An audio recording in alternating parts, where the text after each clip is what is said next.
family, the DP leadership, the distinguished panel, and distinguished guests, good afternoon.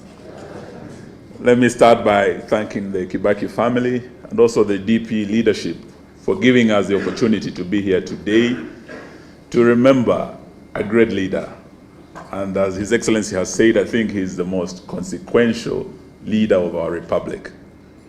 And as we remember him today, we remember words of a wise man who said that sometimes we are all warmed by fires we did not light, and we drink from wells we did not dig. This great leader, when you look at his symbol, there was something very unique about Kibaki. It was always about light. His symbol ya DP ilikuwa ni taa, mwangaza, lighting the way. When we came to NAC and several of our parties came together, my late brother had fought Kenya, we had others. Forming NAC again, Kibaki chose light, mwenge, yes, the torch, yes, to light the way. And the light that he left us is the Vision 2030. That is still the light guiding the journey that is our national development. We're in 2025. We have 5 years to go to 2030.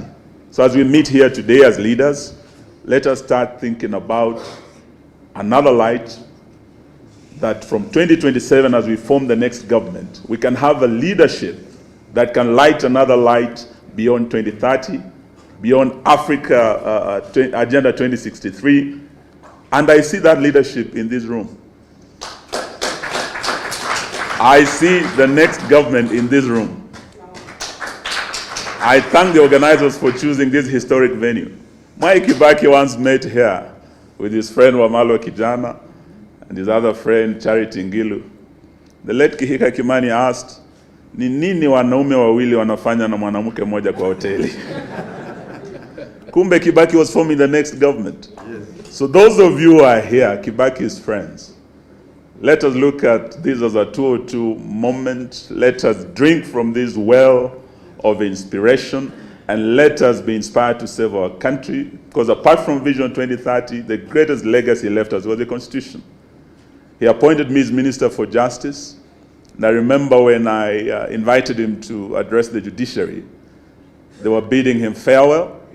I told him, Mr. President, I don't know what historians will write about you. What would be your greatest legacy? They would have a hard time because they would wonder whether free primary education was your greatest legacy. They would wonder whether the phenomenal infrastructure development was your greatest legacy. But I told him, Your Excellency, I think your greatest legacy will be the Constitution 2010. All we need to do as a country is to remain and to protect that Constitution and to implement it fully and faithfully. It's being violated time and again. It was violated last year on the 25th of June when young people, the Gen Z, were slaughtered, demanding for accountability, good governance, and an end to corruption. Yesterday I was in Nakuru as a lawyer acting for Butere Girls. We are not talking about the Gen Z. This is the Gen Alpha. Kids, children being tear gassed, being injured, being denied one of the most fundamental freedoms in that Constitution, freedom of expression. A child should be allowed to express themselves freely, not as a favor from the state, but it is a constitutional protection of our children, nationally and internationally.